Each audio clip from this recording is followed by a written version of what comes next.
মাটি ও মানুষের নেতা আলহাজ তমিজউদ্দিন, ওনার সাথে আমি দীর্ঘদিন যাবৎ সম্পৃক্ত আছি রাজনীতি। শহীদ প্রেসিডেন্ট জিয়াউর রহমানের ছেলে, তার রক্তেও তারই আদর্শ আছে আমি জানি।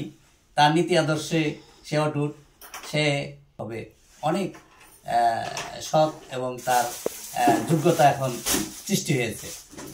আমি তার সে যদি বর্তমানে প্রধানমন্ত্রী হন, আমি মনে করি উনির নেতৃত্বে দেশ অনেক ভালো চলবে, অনেক এগিয়ে যাবে। 31 দফা কর্মশালা যেটা উনি ঘোষণা করেছেন, সেটা রাষ্ট্র কাঠামো মেরামতের জন্যই করেছেন। যে উনি যে 31 দফাটা, সেই 31 দফাটাই খুবই গুরুত্বপূর্ণ সবগুলি দফাই, যা এদেশের মানুষের কল্যাণের জন্যই সব দফাগুলি। সাধারণ মানুষ সহ অন্যান্য যারা আছে সবার কল্যাণের জন্য এই দফাগুলি করেছে। এই দফাকে আমি স্বাগত জানাই। এগুলি বাস্তবায়নের জন্য আমরা বিভিন্ন কর্মশালা নিজেরাও জয়েন করেছি।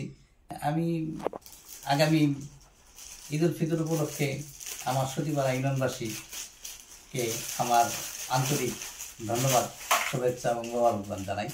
ওনারা যেন ঈদের যে আনন্দ, ঈদের যে খুশি, সেই খুশিটা যেন ওনারা সকলেই উপভোগ করতে পারেন।